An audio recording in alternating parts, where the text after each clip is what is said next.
আসসালামু আলাইকুম। সুমাইয়াস কিচেনে সবাইকে স্বাগতম জানাচ্ছি আমার আজকের আরও একটি নতুন রেসিপি দেখার জন্য। আমি আজকে আপনাদের সাথে শেয়ার করব একটু ভিন্নভাবে শাকভাজির রেসিপি। আশা করি রেসিপিটি অবশ্যই আপনাদের কাছে ভালো লাগবে। আপনারা অবশ্যই বাসায় রান্না করবেন, কারণ এই শাকভাজিটা যদি বাসায় রান্না করেন ছোট বড় সবাই অনেক মজা করে খাবে। আশা করি রেসিপিটি অবশ্যই আপনাদের কাছে ভালো লাগবে। রেসিপিটি যদি ভালো লাগে আমার চ্যানেলটি সাবস্ক্রাইব করে পাশে থাকা বেল আইকনটিতে ক্লিক করে অল ভিডিওতে ক্লিক করে দিবেন। তাহলে আমি যখন নিত্য নতুন কোনো রেসিপি দিব আপনাদের কাছে সবার আগে নোটিফিকেশন চলে যাবে। তো চলুন দেখে নিই এই শাকভাজিটা রান্না করতে কী কী লাগছে পুরো প্রস্তুত প্রণালী। এখানে আমি 2 আটি মিষ্টি কুমড়া শাক নিয়েছি, আর আমি শাকগুলোকে ঠিক এরকম করে কেটে বেছে নিয়েছি। ঠিক এরকম করেই কিন্তু বড় বড় করে কেটে বেছে নিতে হবে। আপনারা যারা বড় সাইজের গুলো পছন্দ না করেন তাহলে আপনারা কুচি করেও নিতে পারেন। তো আমি এইভাবেই কেটে বেছে নিয়ে তারপর ভালো করে ধুয়ে পানিটা ঝরিয়ে নিয়েছি। আর এখানে আমি নিয়েছি 250 গ্রাম সিম, আর এই সিমগুলো আমি এরকম কুচি করে নিয়েছি। আর নিয়েছি আলু, এইগুলো দেশি যে লাল আলুটা সেই আলুগুলো। তো আমি এখানে পরিমাণ মতো লাল আলুটা নিয়েছি, আপনারা আপনাদের পছন্দ মতো কমিয়ে বাড়িয়ে নিতে পারেন। 250 গ্রাম আলু আর 250 গ্রাম সিম আমি কুচি করে নিয়েছি। তারপর এগুলো ধুয়ে পানিটা ঝরিয়ে এখানে দিয়ে দিলাম, আর দিয়ে দিলাম পরিমাণ মতো লবণ। দিয়ে দিলাম এখানে হাফ কাপ পানি। পানির পরিমাণ কিন্তু এর চেয়ে বেশি দিবেন না, হাফ কাপ দিলেই হবে। শাকে যেহেতু শাক রান্না করার সময় এমনিতে একটু পানি উঠে, তো আমি হাফ কাপ পানি দিয়ে লবণ দিয়ে সব কিছু দিয়ে এখন ঢাকনা দিয়ে ডেকে চুলায় বসিয়ে দিলাম। চুলার আঁচটা ফুল আঁচে রেখেই অপেক্ষা করছি শাকগুলো মিশে আসা পর্যন্ত। তো 5 থেকে 7 মিনিট পর দেখুন শাকগুলো কিন্তু অনেকটা মিশে এসেছে। তা আমি একটু উল্টিয়ে পাল্টিয়ে নেড়ে দিলাম। এখন ঢাকনা দিয়ে ডেকে রেখে দিলাম প্রায় আরও 8 থেকে 10 মিনিট।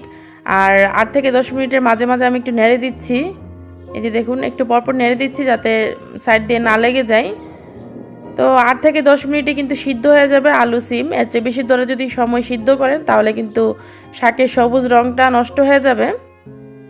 চুলা রাসটা আমি পুরোটা সময় ফুল আঁচে রেখে কিন্তু এই শাকগুলো আর আলু সিম সব কিছু সিদ্ধ করে নিয়েছি। তো আমি একটা আলু চেক করে নিয়েছি, সিদ্ধ হয়ে গিয়েছে।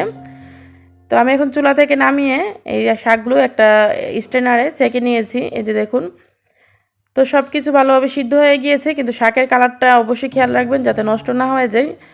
অবশ্যই সবুজ রাখার চেষ্টা করবেন। তো ছেঁকে নেওয়ার পর এখন আমি এখানে একটা ফ্রাই প্যান চুলায় বসিয়ে দিয়েছি। প্যানটা গরম হয়ে যাওয়ার পর দিয়ে দিলাম এখানে তেল। আমি এখানে 1/3 কাপ তেল দিয়েছি। তেলটা গরম হয়ে যাওয়ার পর দিয়ে দিচ্ছি এখানে 7-8টি শুকনা মরিচ। শুকনা মরিচের বুটাটা ফেলে তারপর দিয়ে দিলাম। যেহেতু শাকের পরিমাণ বেশি তাই আমি তেলের পরিমাণটা 1/3 কাপ দিয়েছি, আপনারা আপনাদের পছন্দ মতো কমিয়ে বাড়িয়ে দিতে পারেন। তারপর শুকনা মরিচগুলো ভেজে নিচ্ছি প্রায় 15 থেকে 20 সেকেন্ড ভেজে নেওয়ার পর যখন সুন্দর একটা গ্রান বের হয়েছে তখন আমি দিয়ে দিচ্ছি এখানে দেশি রসুন। আমি এখানে দেশি রসুন 5-6টা নিয়েছি, যেহেতু দেশি রসুন ছোটো সাইজের হয় তাই আমি একটু 5-6টা নিয়েছি, বেশি পরিমাণেই। তারপর নিয়েছি মাঝারি সাইজের একটা পেঁয়াজ কুচি। আর রসুন কুচি যদি শাকে বেশি পরিমাণে দেওয়া হয় খেতে কিন্তু বেশি মজার হয়। তো রসুন আর পেঁয়াজগুলো দিয়ে নেড়ে চেড়ে ভেজে নিচ্ছি হালকা ব্রাউন কালার না হওয়া পর্যন্ত। আমি কিন্তু পুরো রান্নাটাই ফুল আঁচে করছি। তো এই যে দেখুন নেড়ে চেড়ে কিন্তু পেঁয়াজ রসুনের হালকা ব্রাউন কালার হয়ে গিয়েছে। এর চেয়ে বেশি আর কালার করব না। এই পর্যায়ে আমি যে শাকগুলো ছেঁকে রেখেছিলাম দিয়ে দিচ্ছি সবগুলো একসাথেই। শাকগুলো দেওয়ার পর এখন আবারও নেড়ে চেড়ে সব কিছু মিশিয়ে নিচ্ছি। আর আমি কিন্তু আবারও বলছি চুলা রাসটা ফুল আঁচে রেখেছি, চুলা রাস কমাবেন না তাহলে শাকের কালারটা নষ্ট হয়ে যাবে। একইভাবে ফুল আঁচে করে পুরো রান্নাটাই করবেন, তাহলে শাকের রঙটাও সবুজ থাকবে, সুন্দর থাকবে। তো এইভাবে আমি ফুল আঁচে রেখে একটু পরপর নেড়ে দিচ্ছি। আর এখানে 4টা কাঁচামরিচ একটু মুখটা দিয়ে চিড়ে তারপর দিয়ে দিলাম। তো কাঁচামরিচটা দেওয়ার পরও আমি আবারও নেড়ে চেড়ে দিচ্ছি।